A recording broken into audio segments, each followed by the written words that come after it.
어제 밤부터 오늘 새벽까지 한미 관세 협상 때문에 고생하신 우리 공직자 여러분들 모두 고생하셨습니다. 한미 관세 협상이 최종 타결됐습니다. 이번 협상으로 통상 환경의 불확실성이 상당 부분 해소됐다고 평가됩니다.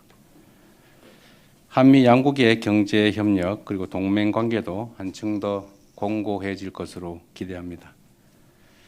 큰 산을 넘었지만 국제 통상 질서 재편은 앞으로도 계속 가속화될 것으로 생각됩니다. 국익 중심의 유연한 실용 외교를 통해서 급변하는 대외 환경의 파고를 슬기롭게 넘어가야 될 것입니다. 관계부처는 국민의 우려 사항을 면밀하게 점검하고 우리의 핵심 이익을 지켜내기 위한 후속 조치에도 만전을 기해 주시기 바랍니다. 그리고 우리 경제에 약간의 한계라고 할 수 있는 문제들을 극복하기 위해서 내수 비중 확대 그리고 수출 시장 다변화와 같은 필요한 조치들을 장기적 안목을 가지고 준비해 가 주시기를 바랍니다. 우리 대한민국이 걸어온 길은 언제나 도전과 응전의 역사였습니다. 정부는 위대한 우리 국민들과 함께 이번 도전도 새로운 도약 발전의 기회로 만들어 가겠습니다.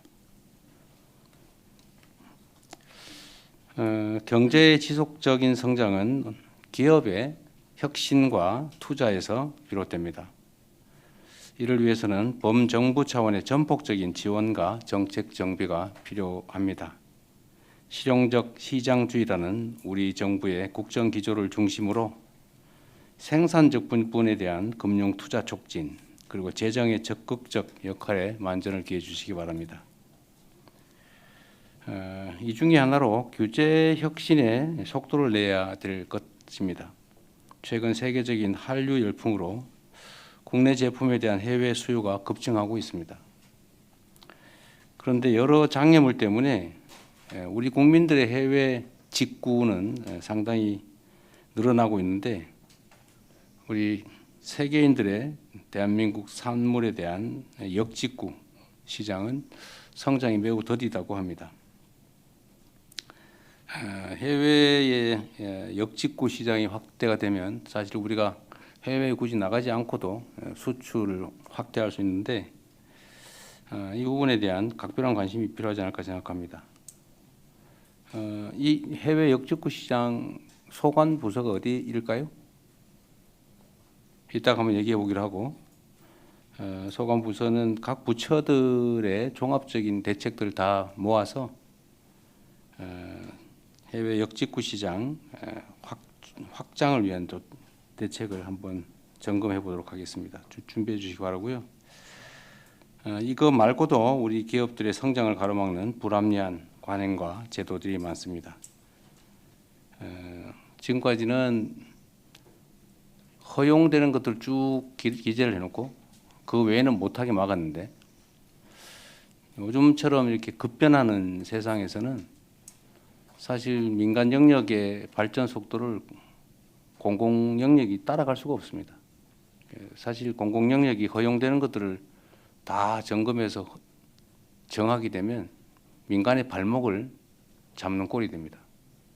그래서 지금은 민간과 공공 영역의 관계가 역전이 됐기 때문에 민간이 자유롭게 활동할 수 있도록 꼭 필요한 금지 항목들을 정하되 그 외에는 원칙적으로 다 허용하는 소위 네거티브 규제 방식으로 대전환이 필요합니다.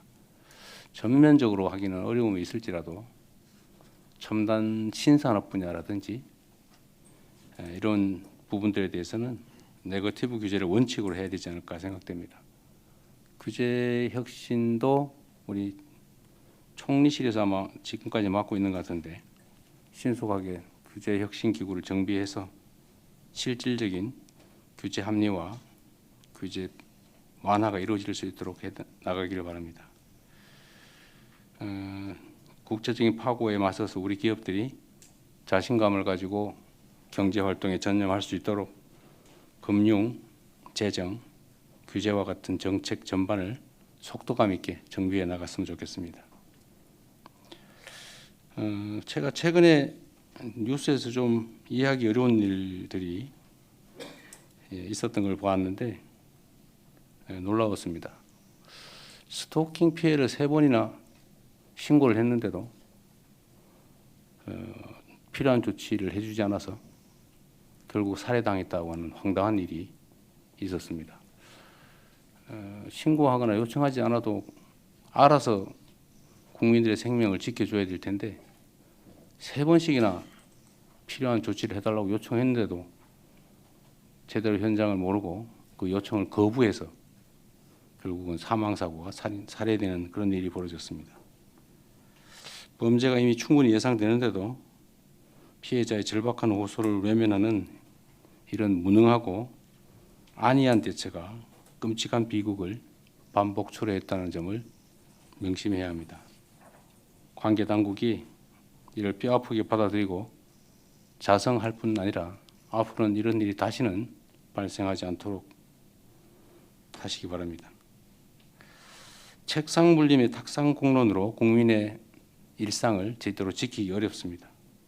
향후에 유사한 범죄가 재발하지 않도록 엄정 대응해 주시기 바랍니다. 피해자 보호를 최우선으로 하는 제도 보완에 속히 나서 주십시오. 지금 우리가 기후 위기에 따른 폭염, 폭우 이런 걸 지금 겪고 있습니다. 기후 위기는 전 지구적 현상이고 피할 수도 없고 그리고 그에 따라서 에너지 전환은 필수적인 우리의 과제가 됐는데 여기에다가 AI 혁명 때문에 전력망 개선 등을 통한 재생에너지 공급이 매우 시급하게 됐습니다.